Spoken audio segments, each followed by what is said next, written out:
La nuit européenne des chercheurs, rencontre dans le noir.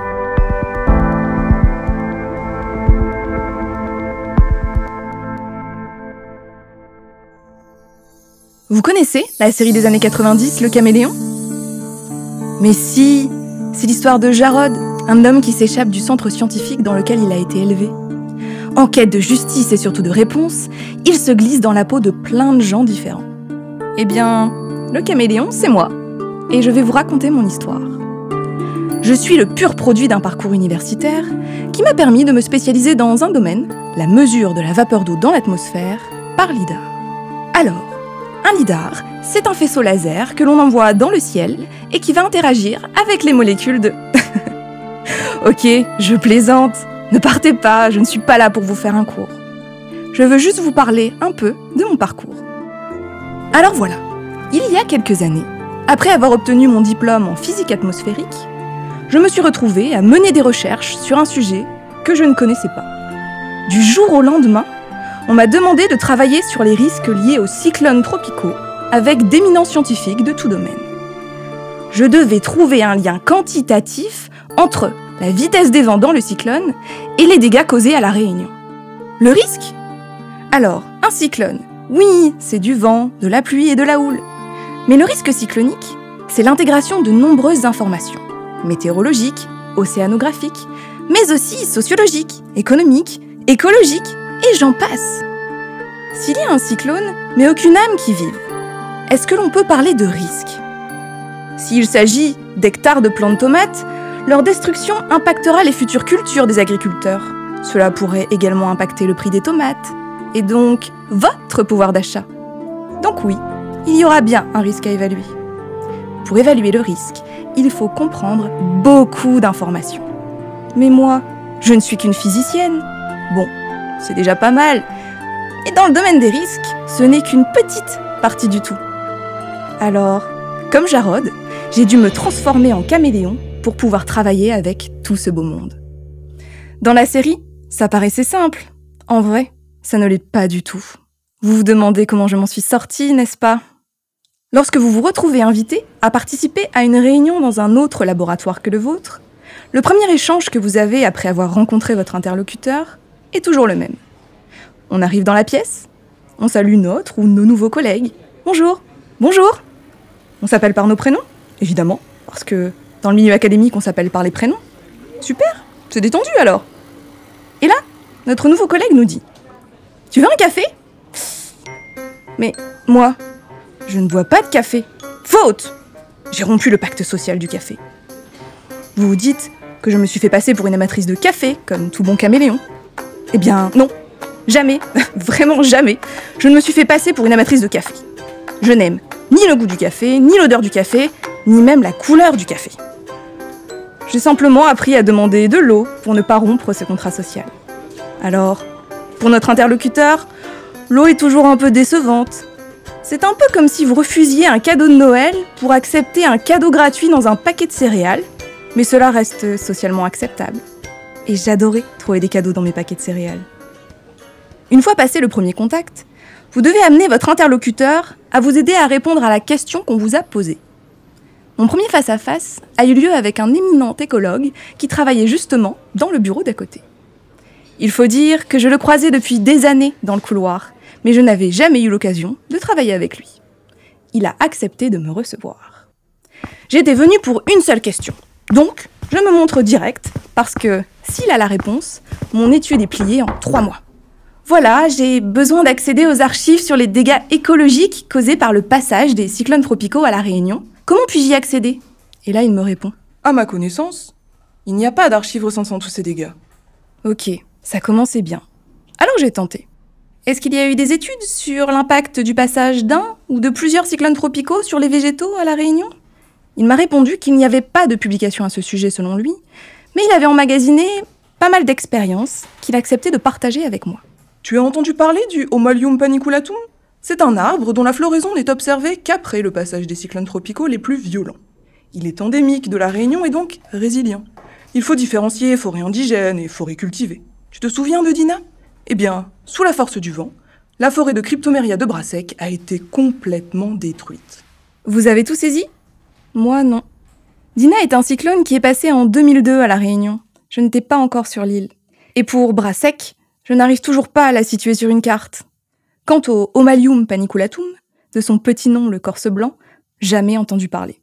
Mais évidemment, ce n'est pas ce que je lui ai dit. J'ai poliment hoché la tête, avec un semblant d'assurance, tout en notant tout ce qu'il me disait. Oui, parce que tout noter, c'est la clé. Parce que même si vous ne le savez pas sur le moment, toutes les réponses sont peut-être là. Et ce type de discussion, tout en jargon, c'est le premier d'une longue liste d'échanges du même genre, avec des collègues de tout domaine. J'ai eu l'impression d'arriver dans un pays étranger, où je devais apprendre une nouvelle langue. Mes bases me permettaient de saisir certaines informations, mais pas tout. Si je l'interromps trop souvent, mon oreille ne s'habituera pas, et je n'apprendrai pas de nouveaux mots, et surtout, nos échanges seront très formels. En acceptant de laisser l'échange se poursuivre malgré les incompréhensions, on saisit l'essentiel, on devine. J'ai été amenée à me glisser dans la peau d'une écologue, mais également dans celle d'une économiste, dans la peau d'une géographe. Mais, d'un moment à l'autre, je pouvais me faire prendre, car contrairement à Jarod, je n'étais pas dans une série américaine. Alors, je me suis tout simplement documentée. Et ça peut vous mettre dans de drôles de situations. Comme ce jour où j'ai imprimé une dizaine d'articles scientifiques sur l'usage de la contraception à Madagascar.